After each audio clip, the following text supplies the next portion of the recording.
Selamat malam teman-teman semuanya. Apa kabarnya malam hari ini?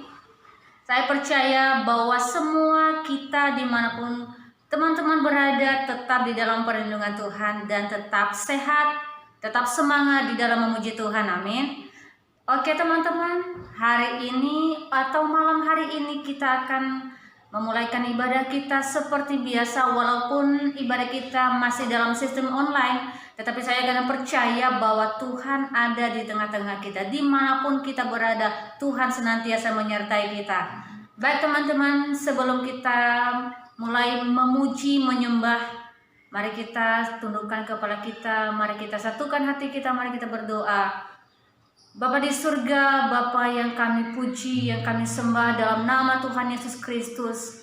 Malam hari ini Tuhan, inilah kami semua anak-anak-Mu dimanapun kami berada, di tempat atau di rumah kami masing-masing. Dan inilah kami semua kami bersatu untuk memuji, menyembah Engkau. Bapa di surga, hadirlah di tengah-tengah kami Tuhan. Layakkan setiap kami Tuhan. Bahkan ampuni kami atas kesalahan dosa yang telah kami perbuat. Kiranya penyucian, pengudusan daripada Tuhan Yesus Kristus senantiasa menjadi milik kami. Terima kasih Bapa di surga. Saat ini kami mau menyembah Engkau. Layakkan setiap penyembahan kami Tuhan, sehingga penyembahan ini menjadi dupa yang harum di dalam kerajaan surga. Terima kasih Tuhan. Ke dalam tangan-Mu kami telah berdoa dan mengucap syukur. Amin. Mari kita angkat satu pujian. Sekalipun aku di dalam lembah yang gelap,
Salam saudara, kita berjumpa kembali dalam ibadah kita kaum muda-mudi remaja Gereja Kristen Tabernakel Jemaat Roy.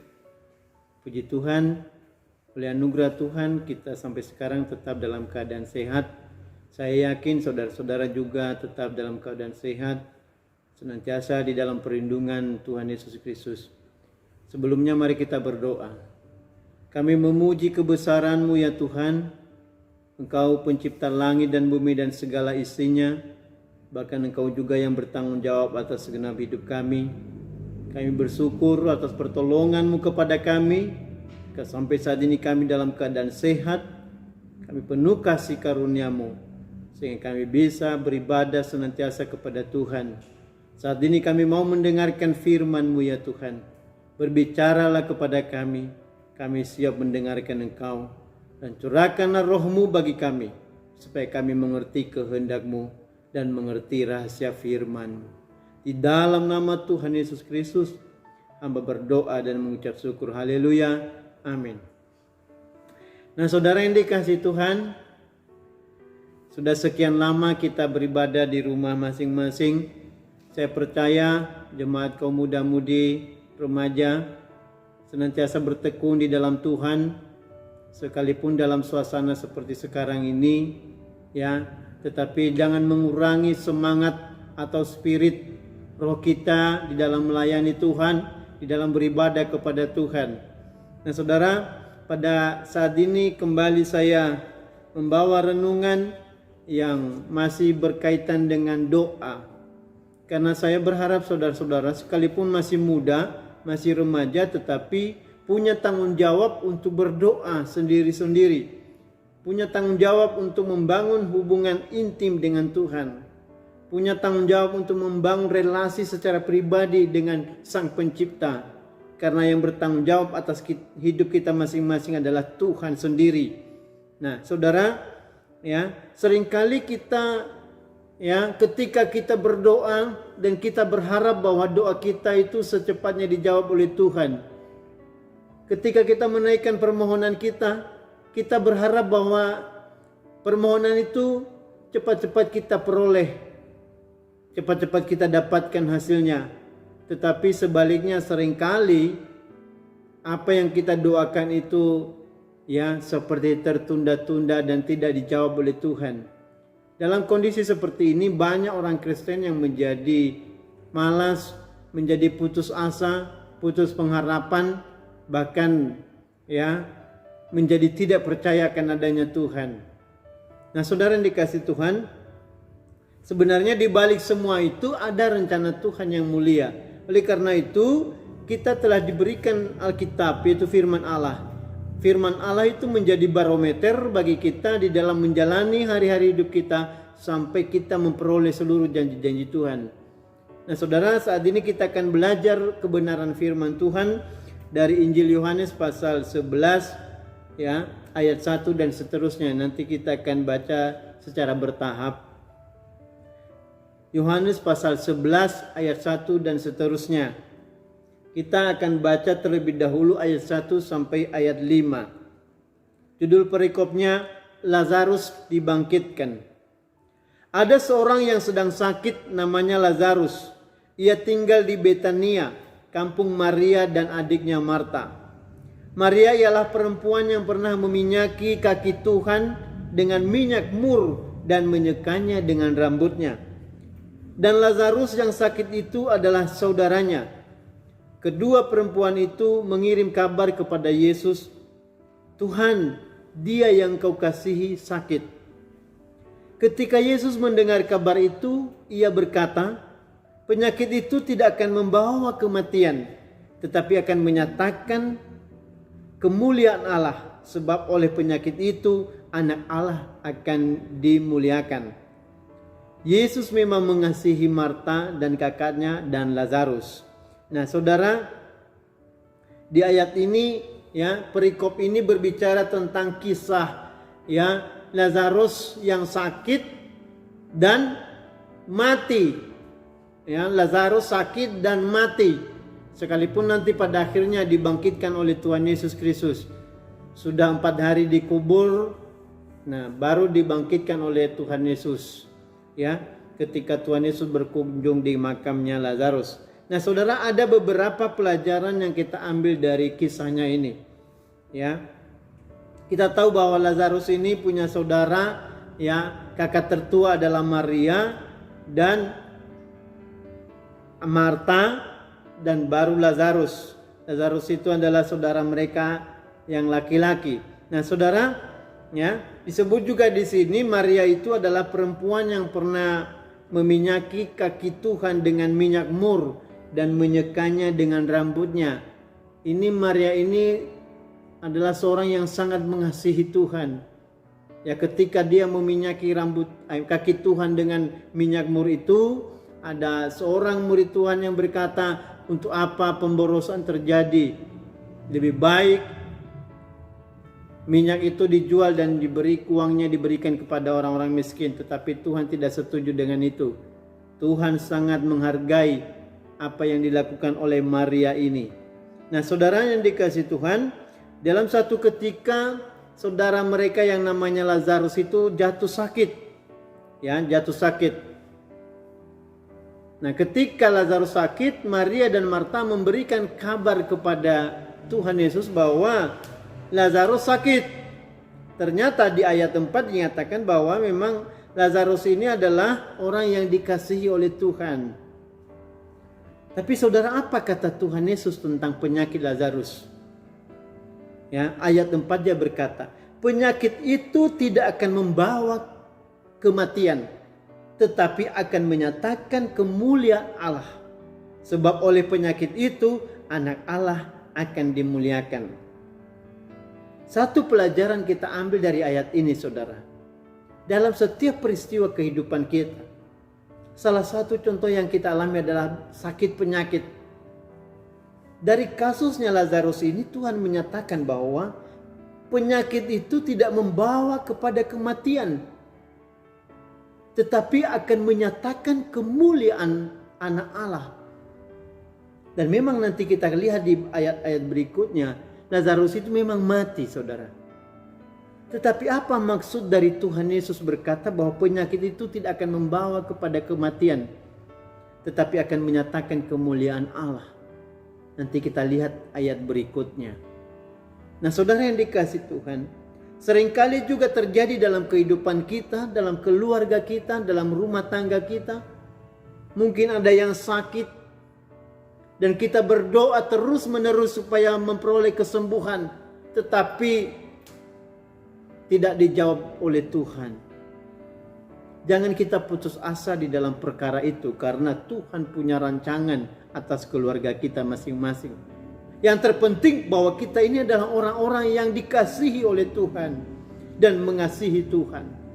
Nah saudara, ya, segala persoalan hidup kita itu sebenarnya memiliki makna di hadapan Tuhan, yaitu untuk menyatakan kemuliaannya. Apa maksudnya menyatakan kemuliaannya? Dari peristiwa yang kita alami, Tuhan menyatakan perkara-perkara besar, bahwa Dia sanggup menolong, Dia sanggup menyembuhkan, Dia sanggup membangkitkan orang yang mati. Itulah kemuliaan yang dinyatakan oleh Tuhan Yesus Kristus. Nah saudara yang dikasihi Tuhan, ya, kita percaya kepada Tuhan Yesus. Dia adalah anak Allah yang turun ke dunia. Dia adalah Sang Firman yang telah menjadi manusia. Dia adalah Allah sendiri yang sanggup melakukan segala perkara. Dia sanggup menyembuhkan segala sakit penyakit. Dia sanggup membangkitkan orang mati. Yang lumpuh dibangkitkan dan bisa berjalan. Yang buta bisa melihat. Yang tuli bisa mendengar. Yang bisu bisa berbicara. Bahkan yang mati sekalipun bisa dibangkitkan kembali. Itulah kuasa dan kemuliaan Tuhan Yesus Kristus yang Dia nyatakan dari setiap persoalan kehidupan kita orang-orang percaya. Nah saudara yang dikasihi Tuhan, ya, kita baca selanjutnya. Kita baca selanjutnya ayat 6 sampai ke 7. Namun setelah didengarnya bahwa Lazarus sakit, ia sengaja tinggal 2 hari lagi di tempat di mana ia berada. Tetapi sesudah itu ia berkata kepada murid-muridnya, mari kita kembali lagi ke Yudea. Nah saudara, di ayat yang ke-6 ini ada satu pernyataan yang sangat menyusahkan hati kita secara lahiriah. Kenapa? Ayat ini mengatakan bahwa setelah Tuhan Yesus mendengar bahwa Lazarus sakit, ia sengaja tinggal 2 hari lagi di tempat di mana ia berada. Artinya tidak cepat-cepat datang ke tempatnya Lazarus. Dengan sengaja dia tinggal di tempat di mana dia berada saat itu. Dia tidak mau cepat-cepat untuk datang melihat Lazarus yang sedang sakit. Itu sengaja ditunda kedatangannya. Sengaja tidak cepat-cepat datang. Sengaja tidak cepat-cepat menyanggupi permintaan Maria dan Marta. Sengaja Tuhan. Disengaja. Saudara, dari ayat ini kita tahu bahwa ketika kita juga berdoa kepada Tuhan, ada kalanya Tuhan itu dengan sengaja tidak langsung menjawab doa kita. Seperti kaum muda-mudi, mungkin banyak doa-doamu kepada Tuhan selama ini saudara-saudara. Tetapi mungkin juga ada yang belum dijawab oleh Tuhan. Jangan kecewa dan putus asa. Memang ada kalanya Tuhan dengan sengaja tidak cepat-cepat menolong kita. Dengan sengaja tidak cepat-cepat menjawab doa kita. Dengan sengaja tidak cepat-cepat membuka jalan keluar bagi kita. Tetapi dia tahu bahwa dia sanggup melakukan perkara besar bagi kita. Nah saudara yang dikasihi Tuhan, ayat ini betul-betul memberikan pelajaran bagi kita. Kalau ada sesuatu yang kita naikkan permohonan kepada Tuhan, kalau belum dijawab, bersabarlah. Karena memang mungkin Tuhan sedang sengaja menunda untuk menjawab doa kita itu. Ada amin saudara? Saya percaya bahwa saudara sering berdoa kepada Tuhan, dan ada juga permohonan-permohonan saudara kepada Tuhan, dan mungkin sampai sekarang belum dijawab. Dan mungkin saudara bertanya-tanya, kenapa doaku tidak dijawab-jawab oleh Tuhan? Apakah Tuhan ada atau tidak? Sampai sekarang permohonanku belum dijawab oleh Tuhan. Sama seperti Maria dan Marta. Kenapa Tuhan Yesus tidak datang-datang? Ternyata dengan sengaja Tuhan tidak cepat datang. Dengan sengaja Tuhan menunda kedatangannya. Mungkin kita sekarang, kenapa Tuhan tidak menjawab-jawab doaku? Sudah berseru-seru, aku sudah memohon siang malam. Tetapi sampai sekarang belum ada jawabannya dari Tuhan. Apakah Tuhan itu ada apa tidak? Kenapa Tuhan tega membiarkan saya ini? Bisa saja kita mengalami perasaan seperti itu saudara. Tetapi firman ini memberi pelajaran kepada kita. Yakinlah bahwa Tuhan tahu kebutuhan kita. Yakinlah bahwa Tuhan sanggup menolong kita. Yakinlah bahwa Tuhan mengasihi kita. Sama seperti dia mengasihi Marta dan Maria. Sama seperti dia mengasihi Lazarus. Dia juga mengasihi kita. Kalau dia bisa menolong Lazarus, membangkitkan Lazarus, maka dia juga bisa menolong kita dan menjawab permohonan kita. Amin saudara. Nah saudara yang dikasihi Tuhan, sekalipun seolah-olah Tuhan itu menunda-nunda menjawab setiap permohonan kita, tetapi di balik semua itu ada rancangan Tuhan yang terindah, ada rancangan Tuhan yang lebih mulia di dalam kehidupan kita. Tuhan yang lebih tahu tentang hidup kita, Tuhan yang lebih mengerti tentang hidup kita, lebih dari apa yang kita mengerti. Nah saudara yang dikasihi Tuhan, kita lanjutkan baca di ayat yang ke-8. Ayat yang ke-8. Saya berharap saudara mengikuti membacanya. Murid-murid itu bertanya kepadanya, Rabi, baru-baru ini orang-orang Yahudi mencoba melempari engkau. Masih maukah engkau kembali ke sana? Jawab Yesus, bukankah ada 12 jam dalam satu hari? Siapa yang berjalan pada siang hari kakinya tidak akan terantuk, karena ia melihat terang dunia. Tetapi jikalau seorang berjalan pada malam hari, kakinya terantuk, karena terang tidak ada di dalam dirinya.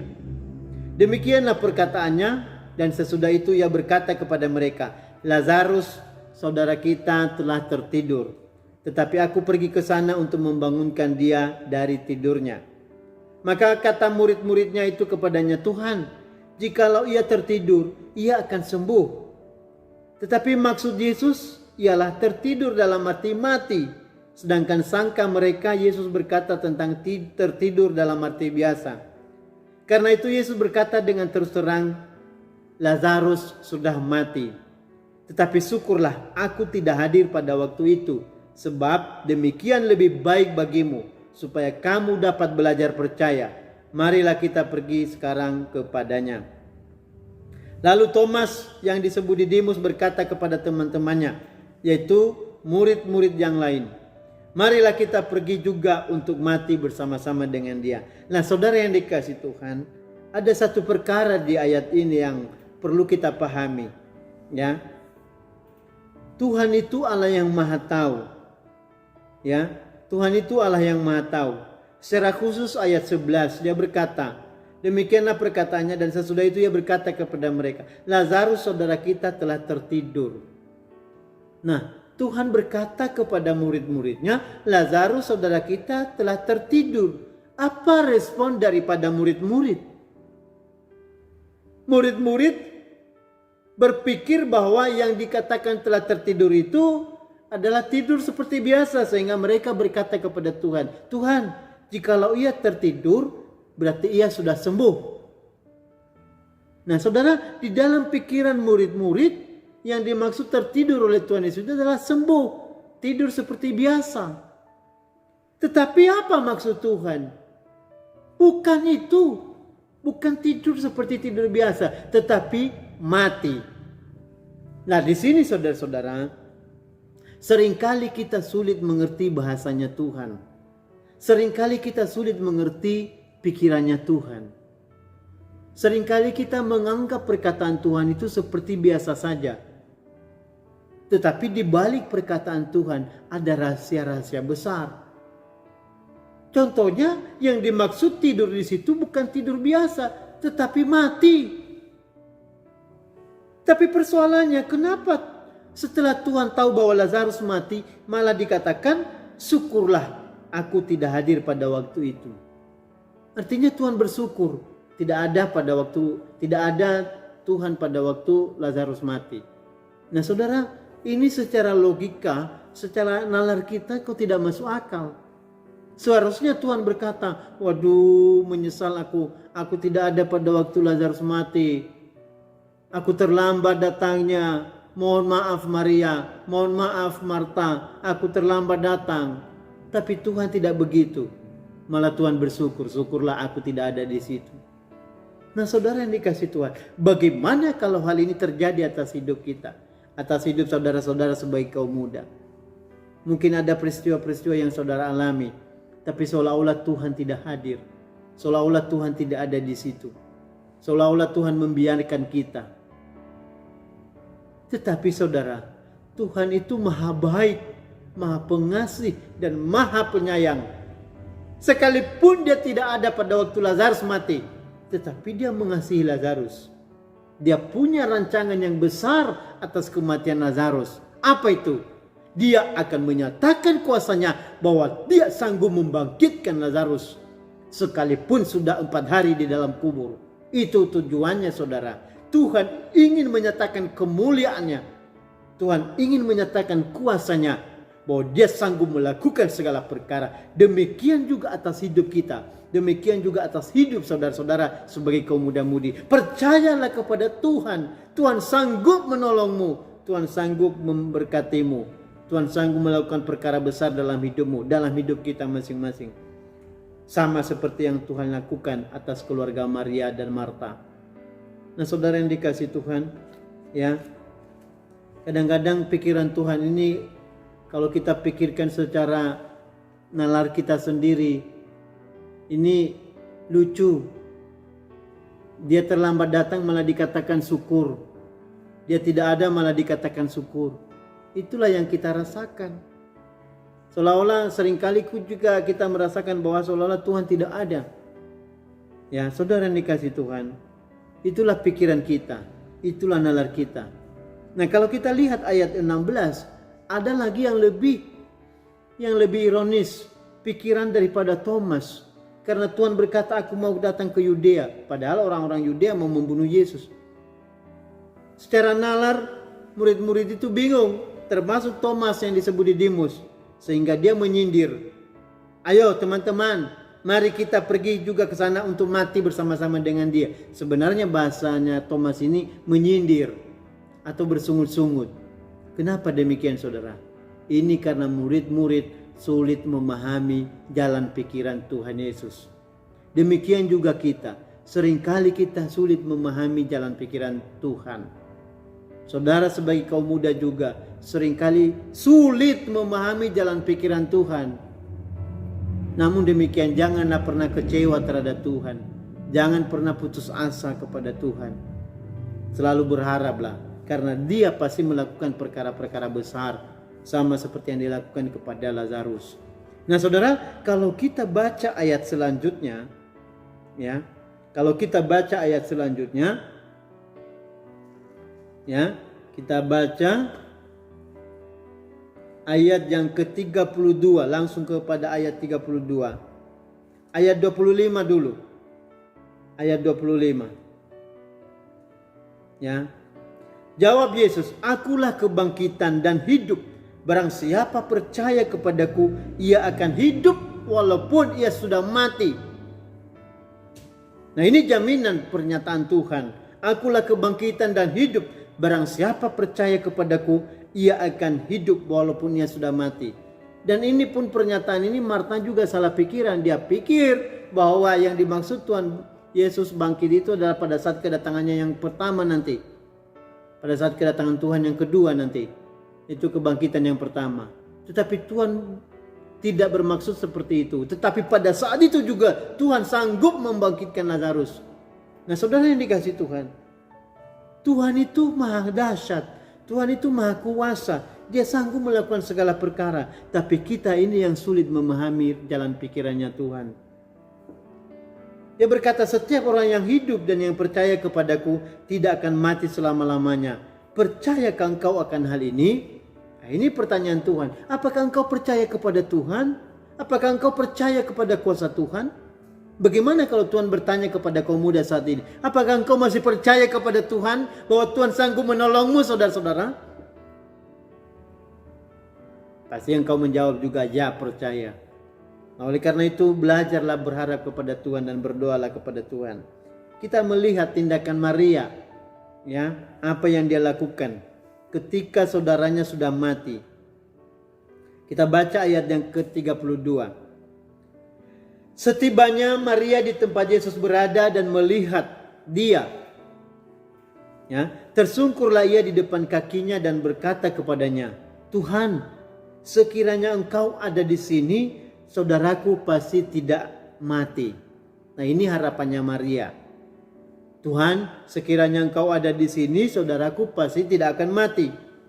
Ketika Yesus melihat Maria menangis dan juga orang-orang Yahudi yang datang bersama-sama dengan dia, maka maskullah hatinya. Ia sangat terharu dan berkata, di manakah dia kamu baringkan? Jawab mereka, Tuhan, marilah dan lihatlah. Maka menangislah Yesus. Kata orang Yahudi, lihatlah betapa kasihnya kepadanya. Tetapi beberapa orang di antara mereka berkata, ia yang memelekan mata orang buta tidak sanggupkah ia bertindak sehingga orang ini tidak mati? Maka maskullah pula hati Yesus. Lalu ia pergi ke kubur itu. Kubur itu adalah sebuah gua yang ditutup dengan batu. Nah saudara yang dikasih Tuhan, ada satu perkara yang menjadi pelajaran bagi kita. Sekalipun Maria itu masih belum percaya kepada Tuhan bahwa Tuhan sanggup membangkitkan, tetapi dia berkata, Tuhan, sekiranya engkau ada di sini pasti saudaraku tidak akan mati. Nah saudara yang dikasih Tuhan, sambil menangis Maria di kaki Tuhan, dan tangisan Maria itu membuat hati Tuhan Yesus maskul. Masgul itu artinya terharu, sedih, bersusah hati. Pelajaran apa yang kita ambil di situ? Kalau ada persoalan kita, kalau ada beban hidup kita, menangislah di kaki Tuhan. Menangislah di kaki Tuhan. Maka Tuhan akan masgul. Mari kita membuat hati Tuhan masgul untuk bisa menolong kita, saudara-saudara. Sama seperti Maria, dia menangis di kaki Tuhan dan membuat hati Tuhan Yesus masgul. Artinya bersedih dan ikut menangis. Nah, saudara yang dikasih Tuhan, Tuhan itu Maha Pengasih. Ketika ada umatnya, orang yang percaya kepadanya sungguh-sungguh beriman seperti Maria, maka dia juga ikut sedih dan terharu melihat orang yang percaya kepadanya. Maka apa yang terjadi, saudara? Kalau kita membaca ayat-ayat berikutnya, ternyata akhirnya Lazarus itu dibangkitkan oleh Tuhan. Ya, dibangkitkan oleh Tuhan. Mulai dari ayat ke-9, 39 dan seterusnya. Akhirnya Tuhan berseru kepada Lazarus, "Lazarus, bangkitlah. Mari, bangkitlah kemari." Nah, akhirnya Tuhan menyatakan kuasanya membangkitkan Lazarus pada saat itu juga. Saudara yang dikasih Tuhan, apa yang dialami oleh keluarga Maria ini, ya, apa yang dialami oleh keluarga Marta, seringkali juga kita alami dalam kehidupan kita sehari-hari. Apa yang dialami oleh murid-murid yang sulit memahami jalan pikiran Tuhan, demikian juga kita sering mengalami hal-hal itu, saudara-saudara. Seringkali kita sulit mengerti jalan pikiran Tuhan. Apa yang dialami oleh Maria, yaitu membuat hati Tuhan masgul. Hendaklah juga kita demikian. Jadi saudara yang dikasih Tuhan, dari ayat-ayat ini kalau kita membaca semuanya, waktunya tidak cukup. Tapi coba saudara membaca di rumah, mulai dari ayat 1 dan seterusnya. Saudara nanti bisa melihat semua peristiwa yang terjadi di ayat-ayat itu. Nah, saudara yang dikasih Tuhan, pelajaran yang kita ambil dari kisah Lazarus yang sakit ini adalah yang pertama, ya, ada kalanya penyakit yang kita alami itu tidak mendatangkan kematian. Ya, tidak mendatangkan kematian. Ini bisa berbicara secara lahiriah, secara jasmani, artinya tidak mati secara jasmani. Juga bisa berbicara secara rohani, tidak mengalami kematian rohani. Nah, saudara yang dikasih Tuhan, karena semua sudah ada di dalam rancangan Tuhan. Yang kedua, ya, Tuhan mengizinkan sakit penyakit kita alami, kita derita untuk menyatakan kemuliaannya. Sama seperti yang dialami oleh Lazarus. Tuhan izinkan dia sakit parah, kritis, bahkan sampai mati.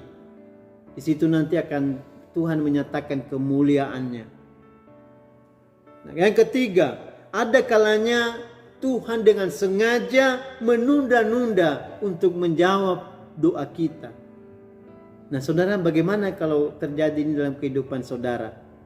Saudara berseru-seru terus kepada Tuhan, memohon, tapi kok tidak dijawab-jawab. Saudara memohon supaya diberkati, diberikan pekerjaan bagi yang sudah lulus kuliah, tapi kok belum dijawab. Saudara memohon supaya diberi kepandaian, tapi kok sepertinya belum diberi. Saudara yang sudah dewasa memohon supaya diberi pasangan hidup, sampai sekarang pun juga belum diberi. Saudara, percayalah kepada Tuhan. Ya, mungkin dengan sengaja Tuhan sedang menunda-nunda, tetapi pada waktunya Tuhan akan menyatakan kuasanya. Tuhan akan menyatakan pertolongannya, dan Tuhan akan memberkati kita. Sama seperti dia memberkati keluarga Maria dan Marta dan Lazarus ini. Nah, saudara yang dikasih Tuhan, yang penting kita tidak kecewa kepada Tuhan. Ya, jangan kita juga seperti murid-murid yang tidak memahami maksud dan jalan pikiran Tuhan. Ya, jangan kita juga seperti Thomas yang bersungut-sungut, sekalipun ikut berjalan dengan Tuhan, tetapi penuh sungutan.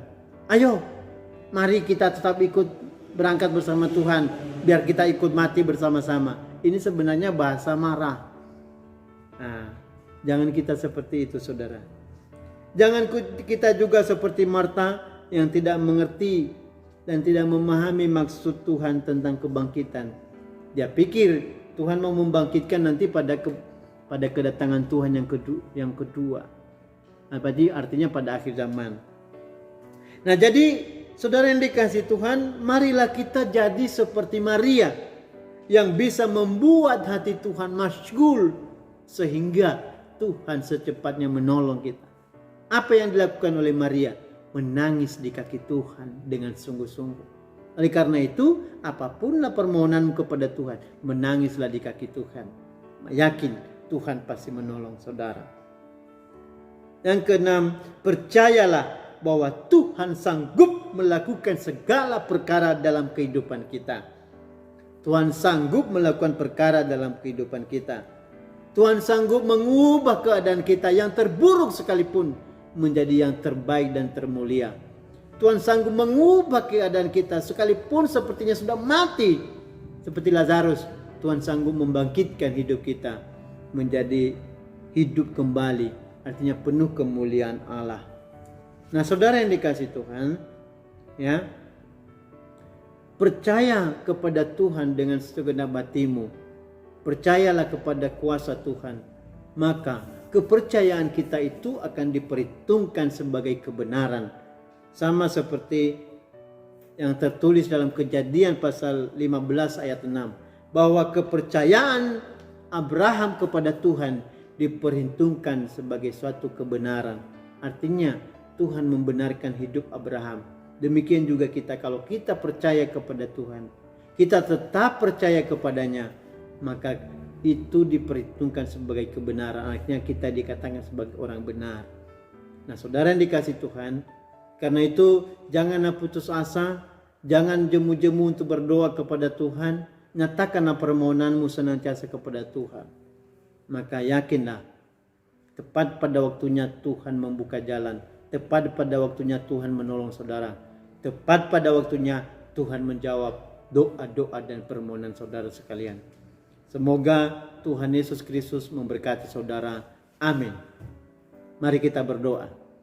Di dalam nama Tuhan Yesus Kristus dan dengan kekuatan Roh Kudus Allah yang Maha Tinggi, hamba berdoa untuk jemaat kaum muda-mudi remaja. Tuhan memberkati mereka dalam setiap pergumulan hidup mereka, dalam pendidikan mereka, dalam studi mereka, masa depan mereka. Bahkan yang merindukan pekerjaan, Tuhan memberkati, Tuhan memberi. Bahkan yang merindukan juga pasangan hidup, Tuhan sediakan bagi mereka. Tuhan yang memelihara mereka, Tuhan yang bertanggung jawab atas masa depan mereka. Jadikan mereka sebagai generasi-generasi pemenang abadi. Jadikanlah mereka sebagai generasi-generasi penuai di akhir zaman. Kau pakai mereka dengan kuat kuasa-Mu ya Tuhan. Dan Engkau hadir sebagai penolong bagi mereka. Dengarkanlah doa-doa dan permohonan mereka.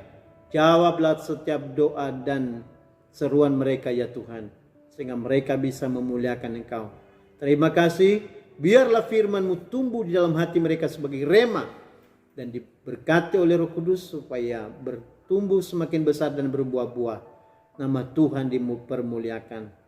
Terima kasih. Di dalam nama Tuhan Yesus Kristus hamba berdoa. Haleluya, haleluya. Amin. Salam saudara. Mari kita angkat sebutan pujian kemurahan lebih dari hidup.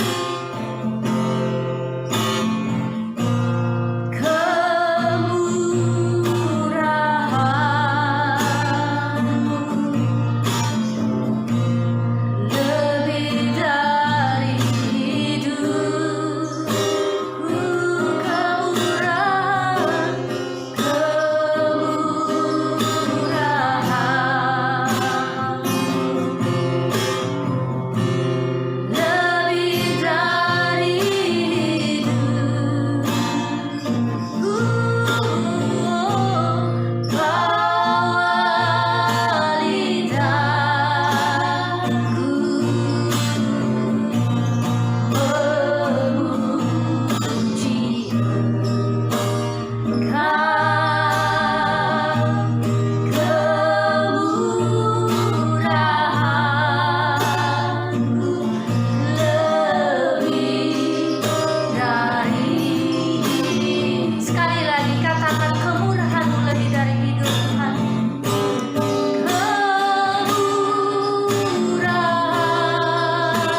Terima kasih Yesus, terima kasih Bapa di surga buat anugerah-Mu pada malam hari ini Tuhan, sehingga saat ini kami boleh mendengarkan firman-Mu Tuhan, dan biarlah firman-Mu boleh menjadi rema dimanapun kami berada Tuhan, menjadi penuntun kami Tuhan, menjadi pengajar kami sebagai anak-anak muda.